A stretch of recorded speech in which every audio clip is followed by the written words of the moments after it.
Hi there guys, I hope you are having a good day. Now, with the lockdown coming to an end and restrictions being lifted, we are allowed to start boxing again, and boxing is starting back up again with shows behind closed doors mainly. But Anthony Joshua has gone back to training, and hopefully that means that we will soon get a date for his fight with Kubrat Pulev. Now, Kubrat Pulev is the IBF mandatory, and then Anthony Joshua has a WBO mandatory, Alexander Usyk. So those two fights are likely before Anthony Joshua goes into a fight with Tyson Fury, because obviously Tyson Fury still has a mandatory as well in Dillian Whyte, who is now taking legal action against the WBC, trying to enforce his position as WBC mandatory.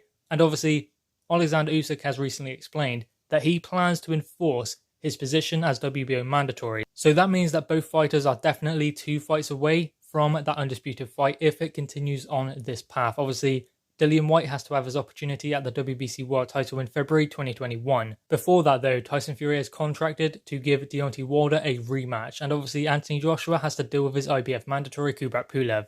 So, obviously with the lockdown coming to an end and restrictions being lifted, AJ is allowed to go back and start training again. He was originally training anyway, I think, doing like shadow boxing and things like that. You can always do some running and riding and stuff like that. There are ways to keep fit if you don't have a gym to go to. If you have a back garden, you can do shadow boxing, you can do push-ups and bodyweight exercises. So you don't necessarily need a gym to get in the best shape you can. Obviously it helps, but still, you can do many things to stay in good condition while a gym is closed. But now, going by Anthony Joshua's Snapchat story, he is back in training and people are coming into the gym to help him train as well and train alongside him. So obviously that means that we can expect a date for Anthony Joshua versus Kubrat Pulev pretty soon, because obviously that's a fight they need to get out of the way. Then Alexander Usyk, if they want to have this undisputed fight next year. So time is of the essence, and if Anthony Joshua wants to get Kubrat Pulev done, then Alexander Usyk done, which, I mean, that sounds like it's just blasé, it's going to be easy, but it's not. So if he wants to have those fights done though, he needs to get on with it, then he can have the Tyson Fury fight. But that does not mean that these fights are going to be easy. That does not mean that Anthony Joshua is definitely going to beat Kubrat Pulev, then Alexander Usyk. They're tough fights still. But I think you guys would agree that Anthony Joshua should be beating a Kubrat Pulev. Alexander Usyk is a different story, that's a tougher test, but Kubrat Pulev should be someone that Anthony Joshua beats quite comfortably. But still, he will pose some threats to AJ early on, but Anthony Joshua, I would think, would get him out of there mid to late rounds, maybe even a little bit earlier. I think, to be honest, as soon as he tags Kubrat Pulev, I think Pulev will stay hit from then on. AJ just has to make sure that he does not rush in too quickly like he has done in the past, the Andy Ruiz Jr. fight and the Vladimir Klitschko fight, because it didn't cost him in the Klitschko fight, but it did in the Andy Ruiz Jr. fight. So that's something that Anthony Joshua does need to work on. Make sure that he knows the guy is ready to go, and it's usually pretty visible by the look in their eyes and how shaky they are on their legs.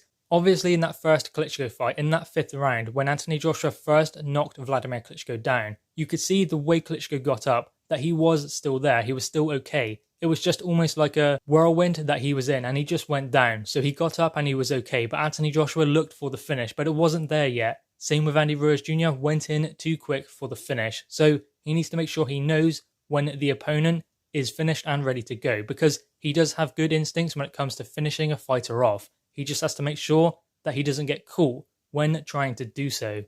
And I know at the moment it's tempting to take your eyes off of the ball and think, okay, we have Undisputed coming up. Even as fans, we can just look past Kubrat Pulev and obviously Deontay Wilder for Tyson Fury, but we can't, because there are 2 live opponents in front of the heavyweight champions. There are opponents who are heavyweights, so all it takes is one punch, especially from Deontay Wilder.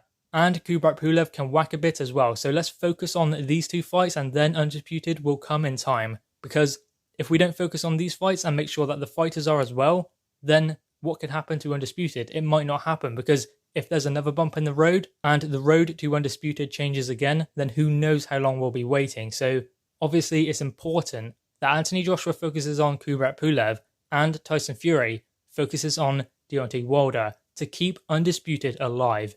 Anyway, guys, what are your thoughts on this? Anthony Joshua is back in training and getting ready for Kubrat Pulev. I believe we can expect a date pretty soon and a venue and where the fight will be, whatever part of the world that may be. Anyway, guys, make sure you drop your thoughts in the comments below, leave a thumbs up and subscribe if you are new. Thank you, guys.